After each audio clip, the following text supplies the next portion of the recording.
The train whistle screamed across the dusty platform of Cedar Falls, Kansas, on a scorching summer day in 1883. Black smoke billowed into the cloudless sky as the iron beast pulled away from the station, leaving behind only the echo of grinding wheels and the smell of coal. On the wooden platform stood a little girl, no more than 7 years old, clutching a faded photograph in her small hands. Her name was Lucy Rose, though nobody in Cedar Falls knew that yet. Her dress was too big for her tiny frame, patched with mismatched fabric that told the story of hard times. The hem dragged in the dust, and her shoes were worn so thin that her toes peeked through the cracked leather. Her blonde hair hung in tangles past her shoulders, and dirt smudged her pale cheeks. But her green eyes burned with determination that seemed too old for such a young face. Lucy pressed the photograph against her chest and whispered to the empty platform, "Mama, Papa, I found the place he said to meet. Just like you told me. Where are you?" Her voice was small and scared, but she stood straight and kept looking down the railroad tracks as if her parents might appear at any moment. The photograph in her hands showed a man and woman smiling at the camera. The man had kind eyes and a thick mustache, while the woman wore a simple dress with flowers in her hair. They looked happy, like people who loved each other and their little girl. Lucy had stared at that picture so many times that she knew every detail by heart. It was all she had left of them. What Lucy didn't see was the weathered wanted poster fluttering on the bulletin board behind her. The wind had torn it loose at one corner, and it danced in the hot breeze like a ghost trying to tell a secret. The faces on the poster matched the photograph in Lucy's hands perfectly. Below their pictures in bold black letters were the words that would have broken her heart. Wanted dead or alive, bank robbery, reward $500. At the bottom, in smaller print, considered armed and extremely dangerous. But Lucy couldn't read those words, and even if she could, she wouldn't have believed them. To her, Mama and Papa were the best people in the whole world.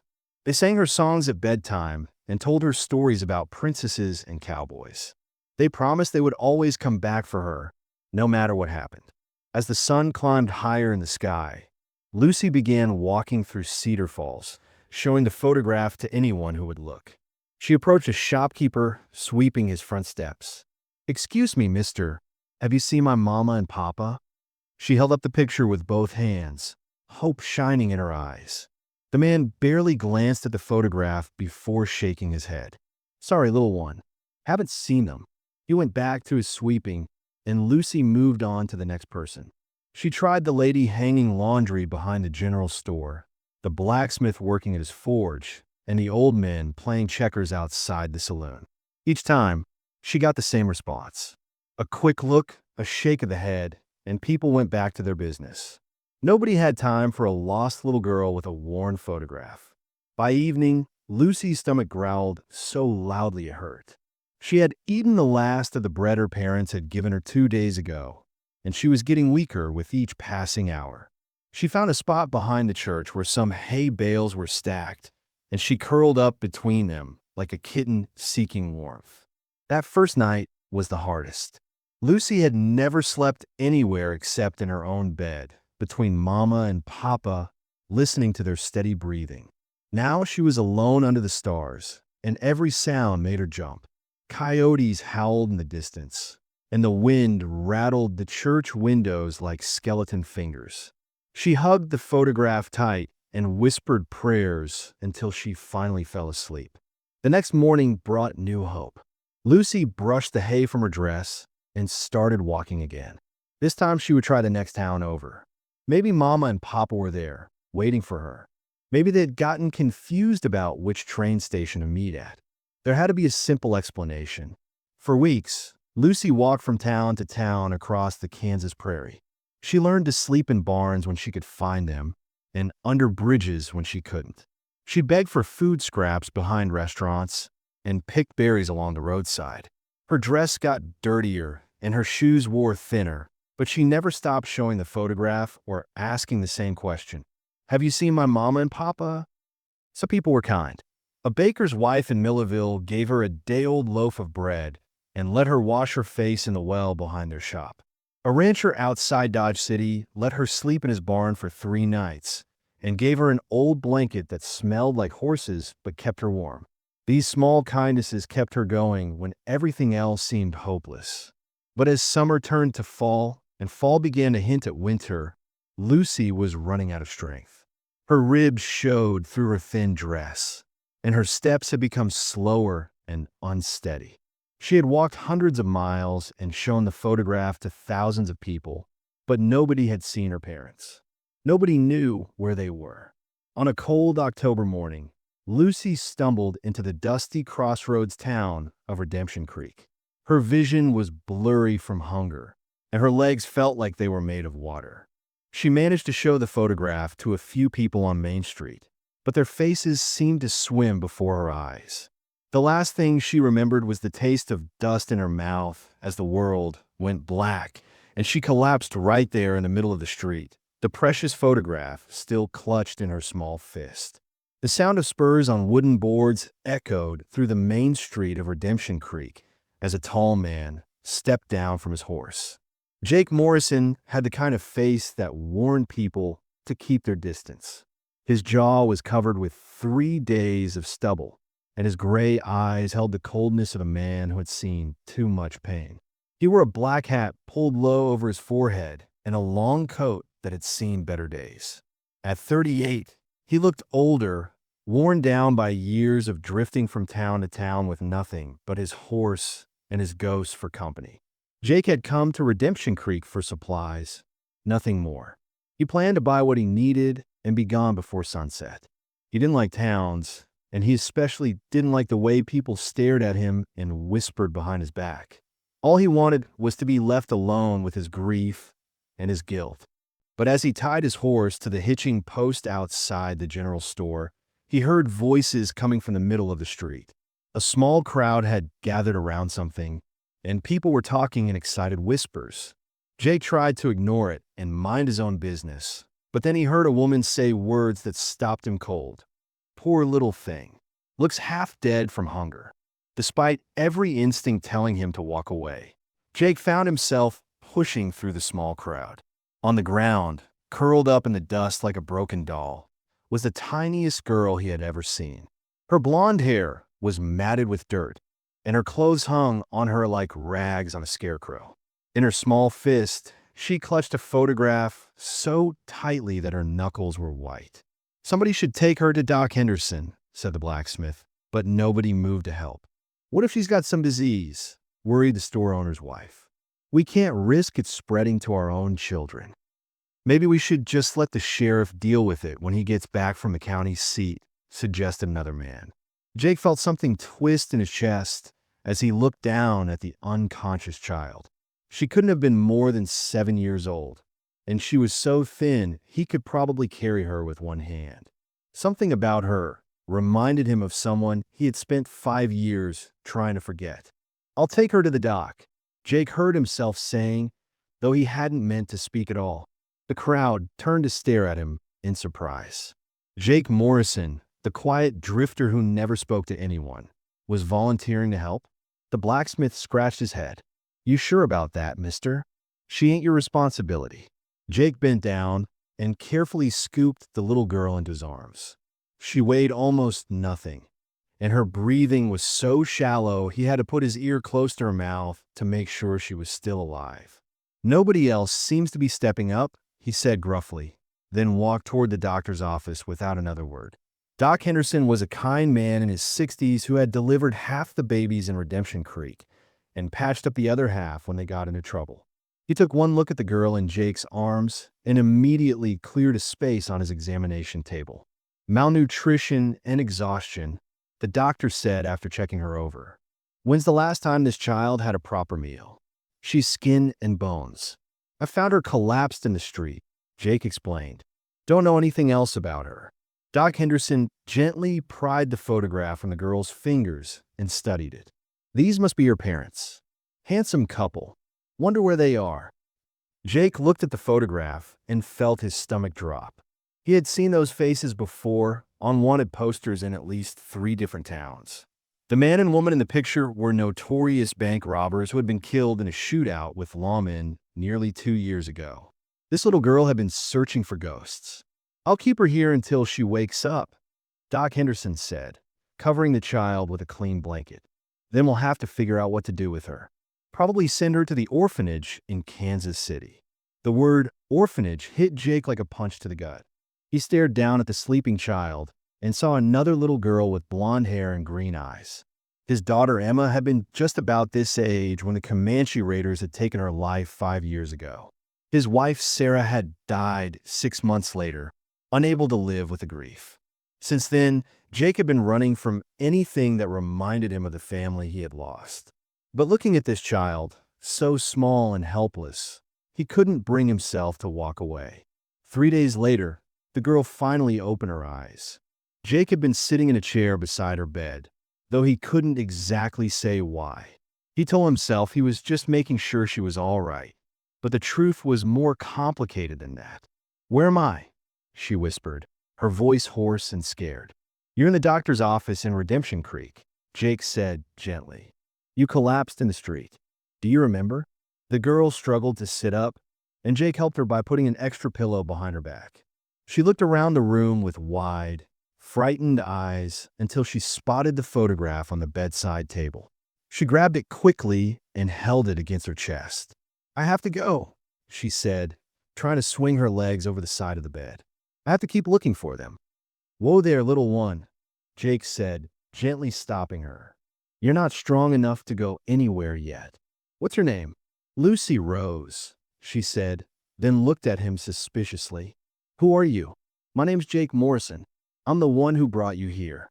He studied her serious little face and felt his heart break a little more. "Lucy, who are you looking for?" She held up the photograph with both hands, her eyes shining with desperate hope. "My mama and papa. They told me to meet them at the train station, but they weren't there. I've been looking for them for a really long time." Jake felt like someone had reached into his chest and squeezed his heart. This child had no idea that her parents were dead. She had been wandering across the prairie for months, maybe years, searching for people who would never come home. "How long have you been looking?" he asked quietly. Lucy scrunched up her face, trying to count. "I think maybe when the leaves were green and now they're all different colors. A really long time." "That's a long time to be on your own," Jake said. "You've been very brave." For the first time since she had woken up, Lucy smiled. It was a small, shy smile, but it transformed her entire face. "Mama always said I was brave like a lion, even though I'm little." Jake had to look away because the smile reminded him so much of Emma. His daughter used to say things like that, wise beyond her years one moment and completely innocent the next. Doc Henderson came in to check on Lucy and declared that she needed at least a week of rest and good food before she would be strong enough to travel. The problem was there was nowhere for her to stay. The town didn't have anywhere to house a lost child, and the nearest orphanage was hundreds of miles away. "I suppose she could stay here in my office," Doc Henderson said, but Jake could tell the old man was worried about the arrangement. "I'll take care of her," Jake found himself saying, surprising both the doctor and himself. "You?" Doc Henderson raised his eyebrows. "Jake, no offense, but you're not exactly the fatherly type. You've never even spoken to a child before, as far as I know." Jake looked at Lucy, who was listening to every word with wide, worried eyes, just until she's strong enough to figure out what comes next. That evening, Jake helped Lucy walk slowly to the small room he had rented above the saloon. It wasn't much, just a bed, a chair, and a washstand, but it was clean and warm. Lucy sat on the edge of the bed, still clutching her photograph, and looked around the sparse room. "Is this where you live?" she asked. "For now," Jake said. "I don't usually stay in one place very long." Lucy nodded seriously. "Me neither. I've been lots of places looking for Mama and Papa." Jake felt the weight of the secret he was carrying. He knew the truth about her parents, but how could he tell a 7-year-old girl that the people she loved most in the world were never coming back? How could he destroy the hope that was keeping her alive? "Lucy," he said carefully, What will you do if it take a long time to find them? She looked at him with those serious green eyes that seemed too old for her face. I'll keep looking. I promised I would find them, and I always keep my promises. Jake turned away and stared out the window at the darkening sky.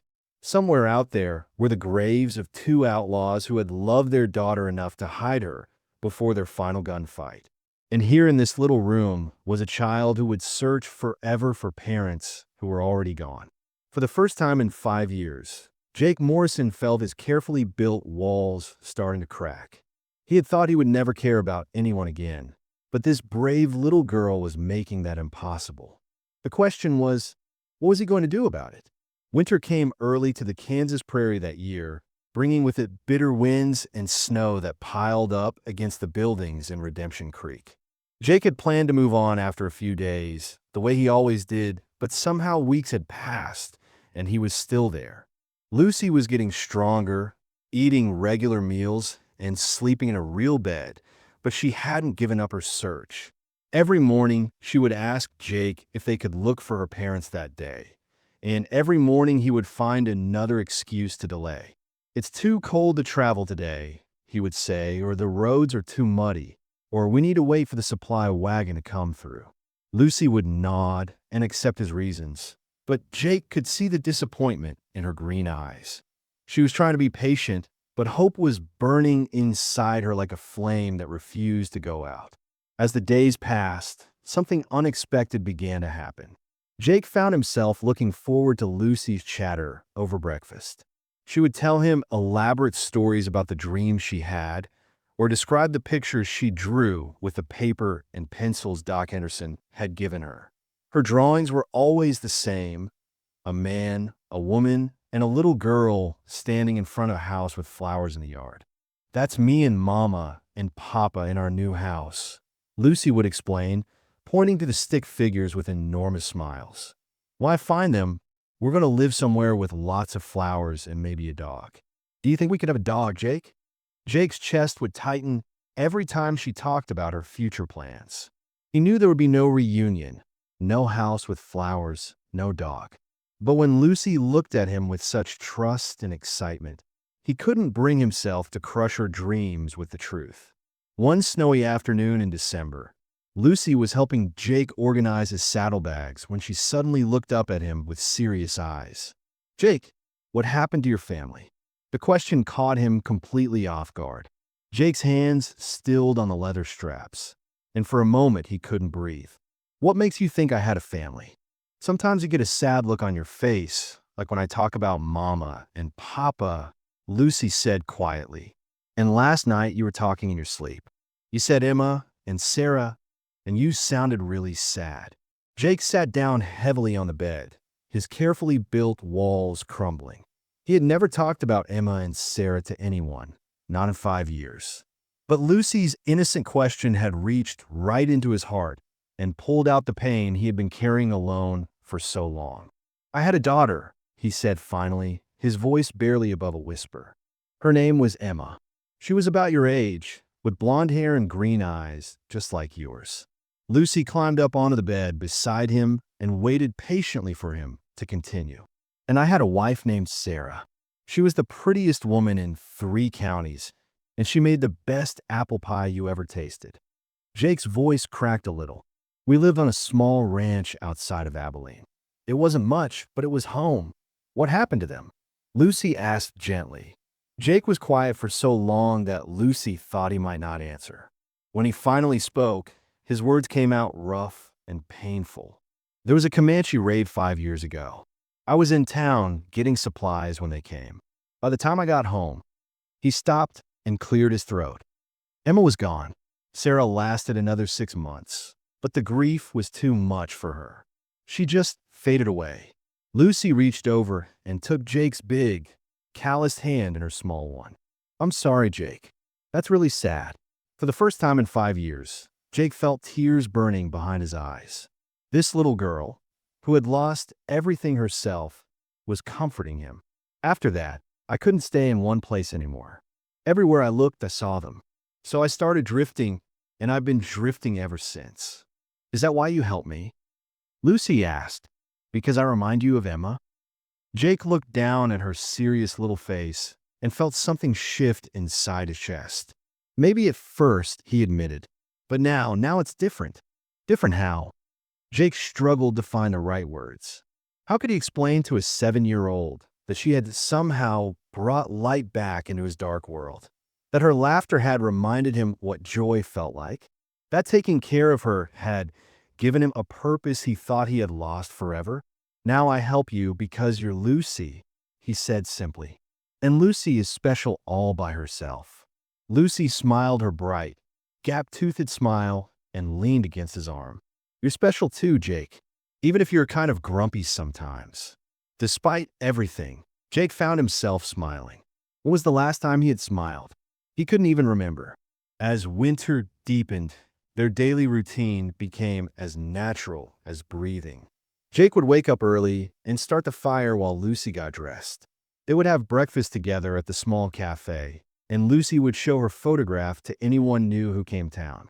In the afternoons, Jake taught her practical skills: how to start a fire, how to tell which berries were safe to eat, how to read animal tracks in the snow. Why do I need to know all this stuff? Lucy asked one day as Jake showed her how to tie a proper knot. Because a person should know how to take care of themselves, Jake said. You never know what might happen. But even as he taught her survival skills, Jake was becoming more attached to Lucy every day. She had started calling him Papa Jake when she forgot herself, and instead of correcting her, he found that he liked the way it sounded. She would curl up next to him in the evenings while he read to her from the few books they could find, and sometimes she would fall asleep with her head on his shoulder. Those were the moments that scared Jake the most, because they felt so much like the family life he had lost. He kept telling himself that this was temporary, that eventually he would have to tell Lucy the truth about her parents and figure out what to do with her. But every day that passed made it harder to imagine his life without her constant chatter and bright smile. By spring, the whole town had gotten used to seeing Jake and Lucy together. They would walk down Main Street hand in hand, Lucy skipping beside Jake's longer strides, and people would nod and smile at them. Mrs. Henderson, the doctor's wife, started inviting them to Sunday dinner. The blacksmith would let Lucy watch him work while Jake conducted business. Even the stern-faced minister began including them in his friendly greetings after church. But with spring came restlessness, and Jake knew their peaceful winter couldn't last forever. Lucy had started talking more and more about continuing her search now that the weather was warming up. She would stand at the window and watch the road that led out of town, her small hands pressed against the glass. The snow's all melted now, Jake, she said one morning over breakfast. Don't you think we could start looking again? Maybe Mama and Papa went south for the winter, like the birds do. Jake's coffee suddenly tasted like ashes in his mouth. He had known this day would come, but he wasn't prepared for it. How could he keep lying to her? But how could he tell her the truth? Maybe we should wait just a little longer, he said weakly. Make sure the roads are really dry. Lucy's face fell, and Jake saw something new in her expression doubt. For the first time since he had known her, she was starting to question his excuses. That night, after Lucy had gone to sleep, Jake sat alone at the small table and pulled a crumpled wanted poster from his coat pocket. He had been carrying it with him for months, unable to throw it away, but unable to show it to Lucy either. The faces of her parents stared back at him, frozen forever in that moment before their final, fatal choice. Jake knew he was living on borrowed time. Sooner or later, Lucy would insist on leaving Redemption Creek to continue her search. And when that day came, he would have to decide whether to keep lying to protect her innocence, or tell her the truth and watch her world collapse. The thought of either choice made him sick to his stomach. Somewhere along the way, without meaning to, Jake Morrison had fallen in love with a little girl who wasn't his daughter. He had started to hope for a future he had no right to dream about. And now that love was about to force him to make an impossible decision that would change both of their lives forever. Outside, a spring storm was brewing, and Jake could hear thunder rumbling in the distance. He folded up the wanted poster and put it back in his pocket, But he couldn't shake the feeling that the storm outside was nothing compared to the one that was coming for him and Lucy. The warm May morning that changed everything started like any other day in Redemption Creek. Lucy was sitting at the cafe counter, swinging her legs and eating pancakes, when she overheard Jake talking quietly to Sheriff Coleman at the next table. "The girl's been with you almost 8 months now," the sheriff was saying in a low voice. "People are starting to ask questions. A man your age, no wife, keeping a child that ain't his. It don't look right." Jake's voice was tense. "She's not causing any trouble. She's a good kid. I'm not saying she ain't. But maybe it's time to think about what's best for her. There's a nice family in Kansas City, the Mitchells.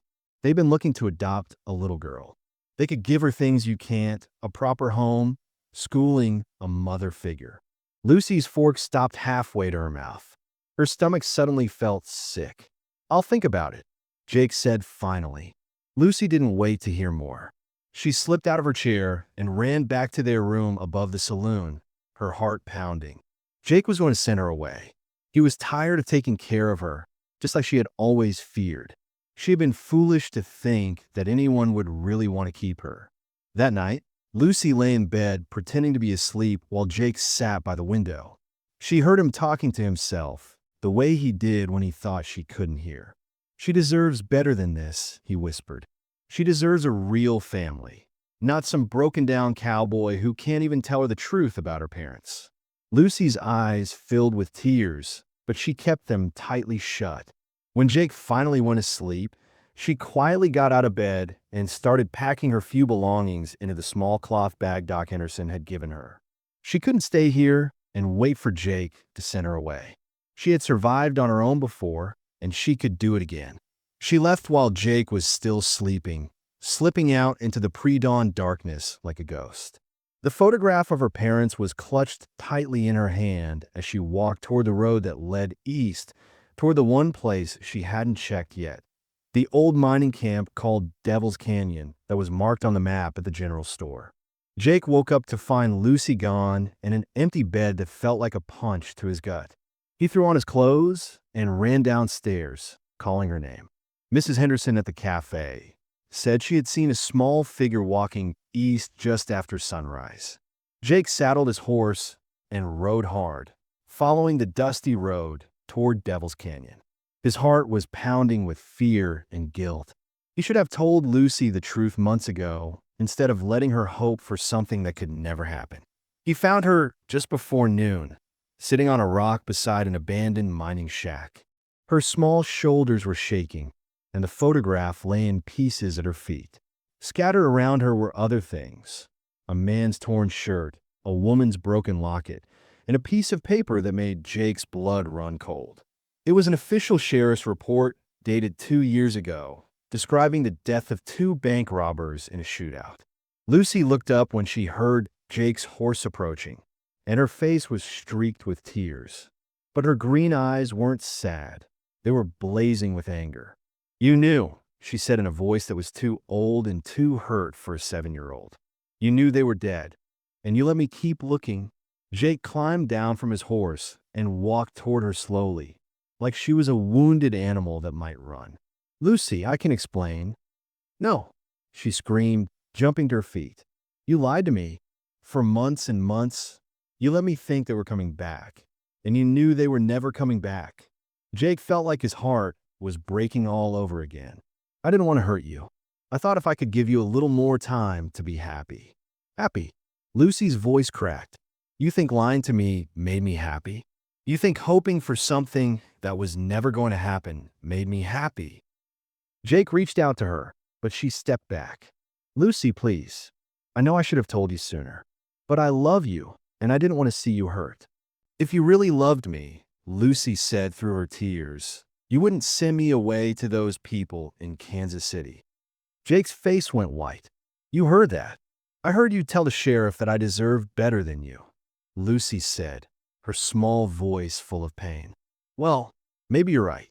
Maybe I do deserve someone who won't lie to me." She turned and started walking away, leaving the torn photograph and broken memories behind her. Jake stood frozen, watching the little girl who had become his whole world walk out of his life.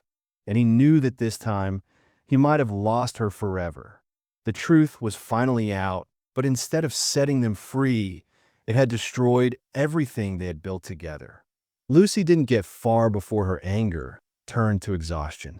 She had been walking for hours along the dusty road, her small legs aching and her throat dry as sand. When she heard Jake's horse coming up behind her, she didn't have the strength to run anymore. She just kept walking, one foot in front of the other, hoping he would leave her alone. But Jake didn't ride past her. He climbed down from his horse and started walking beside her, leading his mount by the reins. For a long time, neither of them said anything. The only sounds are their footsteps on the hard-packed dirt and the gentle clopping of the horse's hooves. Finally, Lucy couldn't stand the silence anymore. "Why are you following me?" she asked without looking at him. "Because I can't let you walk away thinking that I don't want you," Jake said quietly. "That's the furthest thing from the truth." Lucy stopped walking and turned to face him, her green eyes still red from crying. "Then why did you tell the sheriff I needed a real family? Why were you planning to send me away?" Jake knelt down in the dirt so he could look directly into her eyes. "Because I'm scared, Lucy. I'm scared that I'm not good enough for you. I'm scared that someday you'll realize you could have had a better life with people who know how to raise children properly. But I don't want other people," Lucy said, her voice small and confused. "I want you." Jake felt his chest tighten with emotion. "Even after I lied to you? Even knowing that I kept the truth about your parents from you for all these months?" Lucy was quiet for a moment, thinking hard. "Were you trying to hurt me when you didn't tell me?" "No," Jake said immediately. "Never. I was trying to protect you. And when you talked about sending me away, were you trying to get rid of me because you don't like me?" Jake's voice broke a little. "No, sweetheart. I was trying to make sure you had the best life possible, even if it meant I couldn't be part of it." Lucy studied his face with those wise green eyes that seemed too old for her 7 years. "Jake, can I ask you something? Anything. When you think about me going to live with those people in Kansas City, how does it make you feel?" Jake closed his eyes and took a shaky breath. "Like someone's tearing my heart out of my chest. And when you think about me staying with you forever and ever, like I could be happy again, for the first time in 5 years." Jake opened his eyes and looked at her. "But Lucy, happiness isn't the only thing that matters. You deserve security and education and—" "Jake," Lucy interrupted, stepping closer to him. "Do you remember when you told me about Emma and Sarah? About how much you loved them?" "Of course. And do you remember how sad you were when you lost them?" Jake nodded, not trusting his voice. "Well, I was sad too when I thought Mama and Papa were just lost somewhere. But when I found out they were really gone, I wasn't just sad. I was empty, like there was a big hole inside me that nothing could fill." Lucy reached out and took his rough hand in her small one. "But then you came and you filled up that hole. Not because you were trying to replace them, but because you loved me for who I am." Jake felt tears burning behind his eyes. "Lucy, I have one more question," she said seriously. "Did you stay with me all these months because you felt sorry for me? Because I reminded you of Emma?" Jake looked in her earnest little face and knew that this was the most important answer he would ever give. "At first, maybe, but not for a long time now." "Then why did you stay?" Jake took a deep breath and spoke from his heart. "Because you saved me, Lucy. When I found you in that street, I thought I was helping you. But really, you were helping me. You brought light back into my life when I thought it would always be dark. You gave me a reason to wake up in the morning and a reason to come home at night. You didn't just need me. I needed you too."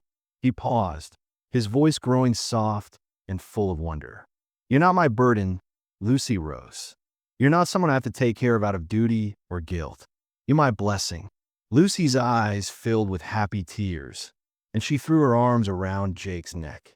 "Does that mean you want to keep me forever? Really forever?" Jake held her tight and felt something that had been broken inside him finally heal. "If you'll have me, sweetheart. If you'll have a grumpy old cowboy who makes mistakes and doesn't always know the right thing to say. I will, Lucy whispered against his shoulder. I'll have you, Papa Jake, forever and always. And for the first time since losing Emma and Sarah, Jake Morrison felt like he was truly home. 3 weeks later, Jake Morrison stood nervously in the courthouse in Dodge City, wearing his cleanest shirt and the tie that Doc Henderson had loaned him. His hair was slicked back, and he had shaved off his scruffy beard. Beside him, Lucy sat in her best dress, the blue one with tiny flowers that Mrs. Henderson had sewn for her especially for this day.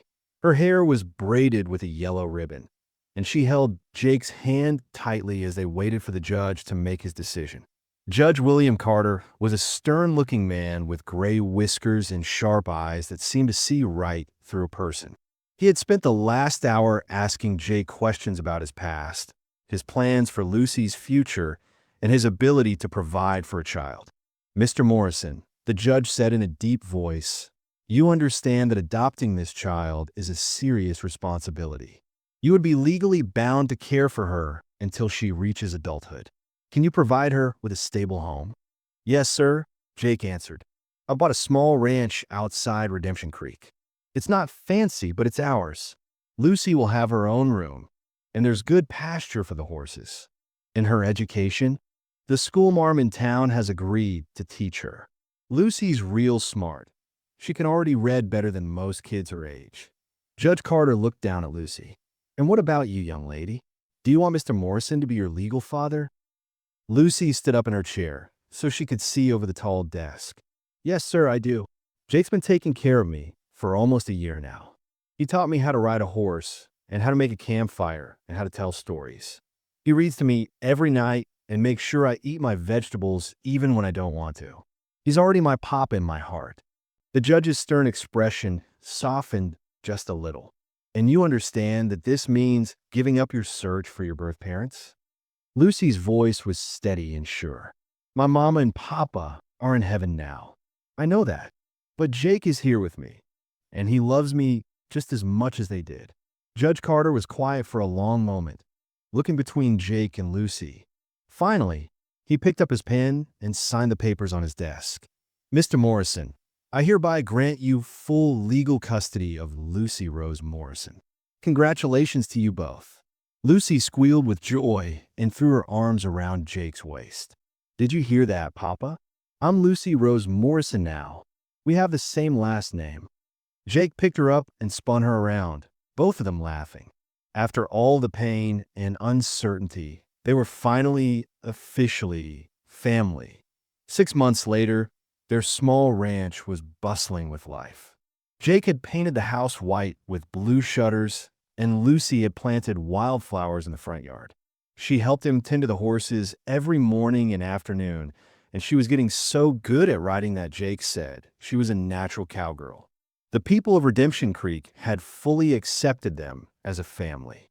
Lucy went to school with the other children and had made several friends. On Sundays, they went to church together and had dinner with Doc and Mrs. Henderson. Jake had even started smiling regularly, something nobody in town had ever seen before Lucy came along. One evening in late autumn, Jake and Lucy were sitting on their front porch watching the sunset when they heard the sound of a train whistle in the distance. Lucy looked up from the book she was reading. Papa, do you think there might be another little kid on that train who's lost and scared like I was? Jake followed her gaze toward town. Could be. Why do you ask? Well, if there is, maybe we could help them. You know, the way you helped me.